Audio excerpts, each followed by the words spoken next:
ദൈവ തിരുനാമത്തിന് മഹത്വമുണ്ടാകട്ടെ. പ്രിയമുള്ളവരെ, ഇന്ന് രാവിലെ നമുക്ക് ഒരുമിച്ച് ഒരു വേദഭാഗം നമുക്ക് ധ്യാനിക്കാം. സങ്കീർത്തനങ്ങൾ 34-ന്റെ 10-ാമത്തെ തിരുവചനം. അവിടെ നമ്മളിങ്ങനെയാണ് വായിക്കുന്നത്: ബാലസിംഹങ്ങളും ഇര കിട്ടാതെ വിശന്നിരിക്കും, യഹോവയെ അന്വേഷിക്കുന്നവർക്കോ ഒരു നന്മയ്ക്കും മുടക്കം വരികയില്ല. പ്രിയമുള്ളവരെ, നമ്മൾ വായിച്ചു കേട്ട വേദഭാഗത്ത് വളരെ വളരെ അത്ഭുതകരമായൊരു കാര്യമാണ് നമ്മൾ കേൾക്കുന്നത്. ബാലസിംഹങ്ങൾ പോലും ഇരകിട്ടാതെ വിശന്നിരിക്കുന്ന സമയങ്ങൾ വന്നേക്കാം. ചിലപ്പോഴങ്ങനെ സംഭവിച്ചാലും ദൈവത്തെ അന്വേഷിക്കുന്നവർക്ക് ഒരു നന്മയ്ക്കും മുടക്കം വരികയില്ല. ഇവിടെ ബാലസിംഹത്തിന് ഇരകിട്ടാതിരിക്കുക എന്ന് പറയുന്നത് അസാധ്യമാണ്. കാര്യം, കാട്ടിലെ ഏറ്റവും ശക്തിയേറിയ മൃഗമാണ് സിംഹം. ആ സിംഹത്തിൻ്റെ തന്നെ ബാലസിംഹം എന്ന് പറഞ്ഞാൽ യങ് ആയിട്ടുള്ള ആ സിംഹം, ആ സിംഹത്തിന് ഇര കിട്ടാതിരിക്കുക എന്ന് പറയുന്നത് അസാധ്യമാണ്.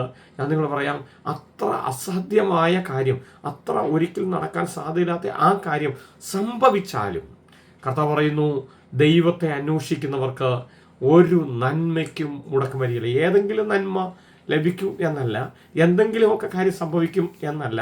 അവിടെ പറയുന്നത് ഒരു നന്മയ്ക്കും മുടക്കം വരികയില്ല. ഒരു നന്മയും മുടങ്ങിപ്പോയില്ല. നിന്റെ സാമ്പത്തിക നന്മകൾ മുടങ്ങിപ്പോയില്ല. നിന്റെ ആത്മീയ കാര്യങ്ങൾക്ക് മുടക്കം വരികയില്ല. നിന്റെ ജോലി, നിന്റെ ശുശ്രൂഷ, നിന്റെ കുടുംബജീവിതം എന്ന് വേണ്ട, നിന്റെ ജീവിതത്തിൻ്റെ എല്ലാ കാര്യങ്ങളിലും, എല്ലാ നന്മയിലും കർത്താവിൻ്റെ ശ്രദ്ധയുണ്ട്, കർത്താവിൻ്റെ കണ്ണുണ്ട്. കർത്താവ് നമ്മളെ അങ്ങനെയാണ് നയിക്കുന്നത്. അപ്പം ബാലസിംഹം ഇര കിട്ടാതിരിക്കുന്ന സമയത്തും എനിക്കും നിങ്ങൾക്കും വേണ്ടി വഴി തുറക്കുന്ന, നമുക്ക് വേണ്ടി കരുതുന്ന, നമ്മളെ നടത്താൻ ആഗ്രഹിക്കുന്ന, നമുക്ക് വേണ്ടതെല്ലാം പ്രദാനം ചെയ്യാൻ ആഗ്രഹിക്കുന്ന ഒരു നല്ല കർത്താവ് പ്രിയമുള്ളവരെ നമുക്ക് വേണ്ടിയുണ്ട് എന്ന് ഇന്ന് രാവിലെ അറിയുന്നത് നമ്മുടെ ജീവിതത്തിലെ ഏറ്റവും അനുഗ്രഹമല്ലേ. നന്മയ്ക്ക് മുടക്കം വരികയില്ല. ഞാൻ പറയട്ടെ, ഒന്നിനു പുറകെ ഒന്നായി എൻ്റെ ജീവിതത്തിൽ നന്മകൾ, അനുഗ്രഹങ്ങൾ, ഉയർച്ചകൾ കർത്താവ് തരാൻ ആഗ്രഹിക്കുന്നു. എന്തുകൊണ്ടാണ് പലപ്പോഴും അത് ലഭിക്കാത്തത്? നമ്മുടെ നോട്ടം കർത്താവിലേക്ക് എത്താത്തത് കൊണ്ടാണ്. ദൈവത്തെ അന്വേഷിക്കുന്നവർക്ക് നമ്മൾ അന്വേഷിക്കണം. രാവിലെ നമ്മൾ കർത്താവിനെ അന്വേഷിക്കണം. നമ്മുടെ ജീവിതത്തിൽ നേരം വെളുക്കുമ്പോഴേ നമ്മൾ കർത്താവിനെ ഒന്ന് അന്വേഷിച്ച് നോക്കിക്കേ. കർത്താവിൻ്റെ മുഖത്തേക്ക് ഒന്ന് ശ്രദ്ധിച്ച് നോക്കിക്കേ. കർത്താവ് എൻ്റെ കാര്യങ്ങൾ ഭംഗിയായിട്ട് നടക്കണം എന്നൊന്ന് പറഞ്ഞു നോക്കിക്കേ. നമ്മുടെ ജീവിതത്തിലെ കാര്യങ്ങളെല്ലാം കർത്താവ് ഭംഗിയായി അത്ഭുതകരമായി നടത്താൻ ആ കർത്താവിന് ഇഷ്ടമാണ്.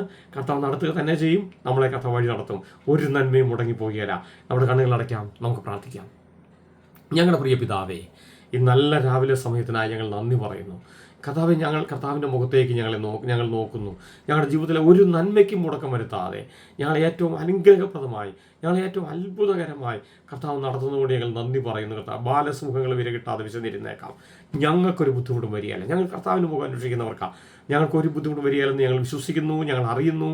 അത് അനുഭവിക്കാൻ ഇന്ന് പകലും കർത്താവ് ഞങ്ങളെ സഹായിക്കണം. പ്രാർത്ഥന കേൾക്കുന്നുണ്ട്, ഞങ്ങൾ നന്ദി പറയുന്നു. യേശുവിൻ്റെ നാമത്തിൽ തന്നെ, ആമേൻ. പ്രിയമുള്ളവരെ, നമ്മുടെ ജീവിതത്തിൽ ഒരു നന്മയ്ക്ക് കർത്താവ് മുടക്കം വരുത്തിയല്ല.